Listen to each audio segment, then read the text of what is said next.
Hello everyone, welcome to Tarot with Chiba. So ngayon babasahan naman po natin ang ating mga Taurus. So this is personal reading, only takes what resonate with you and leave what doesn't. At kapag naka-resonate naman po sa inyo, ang pinaka-paborito ko po yung i-share nyo sa akin sa comment box kung ano po yung mga naka-resonate sa inyo. And please type, I claim. Okay, so this is the reading for Taurus sa buwan ng March.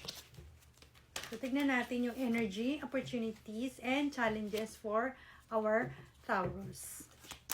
For Taurus, please.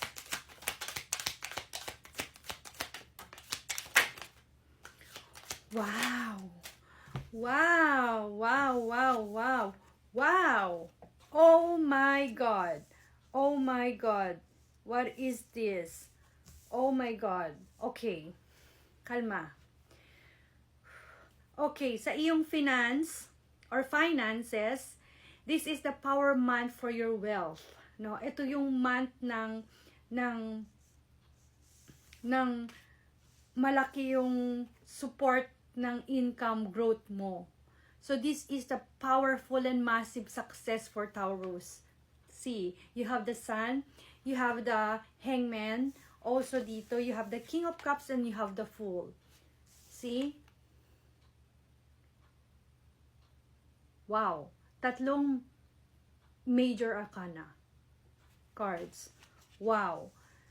Wow. And wow, when it comes to finances, talagang this is the month of financial growth, and dito mo talaga mananavigate yung mga opportunities mo eh. Dito ka magbi-build talaga, dito ka magsisimula.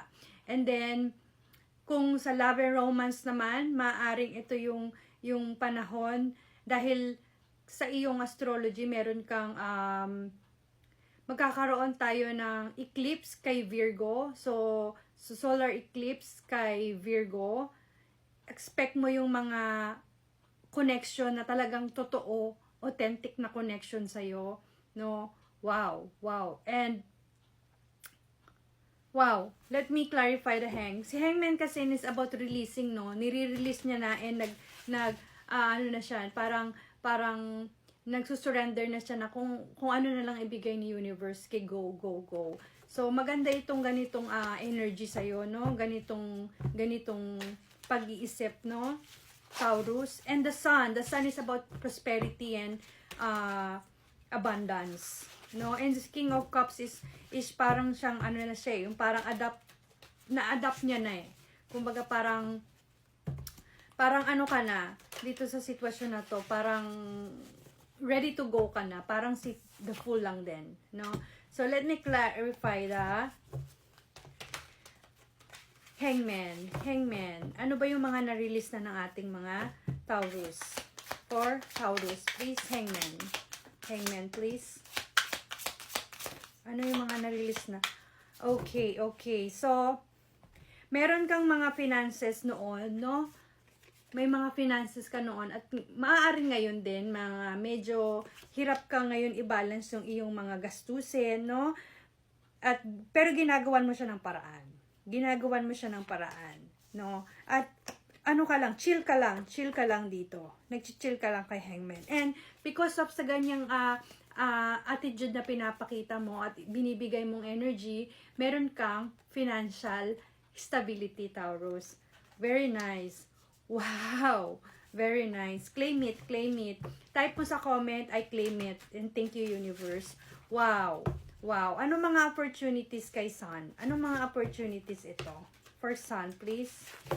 For our Taurus. Wow! Another major arcana. Another one. Wow. You have the Ace of Pentacles. You have the Eight of Wands. You have the Five of Swords. So, and also you have the Hermit. Si Hermit is about magaling siyang mag-save, no? Mag-budget. Nag-a-analyze siya. Nagre-research siya, no? Wow. So ingatan mo lang yung yung financial loss mo, no? Yung mawala ka sa sarili mong focus sa pagbabudget, no? focus ka lang sa ginagawa mo, and then magkakaroon ka ng financial stability and investment opportunity. New job, new career, no? And then, maaaring magkaroon ka din ng mga material na bagay or mga gusto mo, no? Abundance, this is abundance, security, stability, and manifestation, no? So, wow. Yun nga man talaga si Sun eh. Yun naman talaga. So, goods tayo sa clarification natin dito. Hindi tayo nagkamali. So, ingat lang sa mga financial loss, sobrang paggastos, no? Talagang March talaga ganyan. Medyo, minsan, kung hindi clear yung pag-iisip natin, yung ating mind, no? Meron tayo, minsan nagkakaroon tayo ng mga impulsive na decision when it comes to financial, no? And any aspect naman ng ating buhay. So, let me clarify the King of Cups for our Taurus. King of Cups.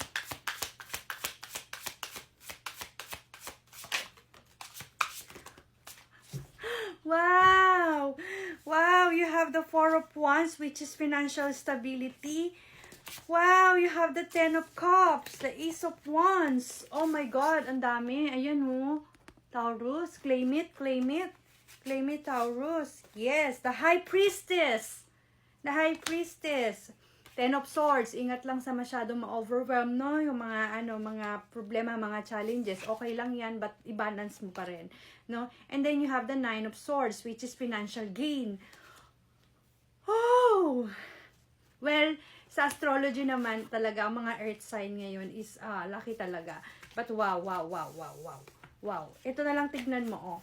Oh, tignan mo, ang ganda ng clarification mo ng King of Cups. Wow!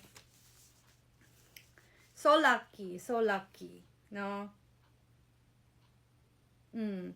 Sa love, huwag masyadong magmamadali sa love, no? I-balance mo lang. Financial, may mga financial gain ka, pero kailangan mo din i-balance, no? Kasi kung may partner ka, kailangan mo din siyang i-balance, no? Dahil at the end of month ng March, papasok si Mars sa bahay ni Aquarius, no? So ito yung magiging spark or sudden romantic adventure mo, no? Or magi-increase yung passion mo when it comes to love.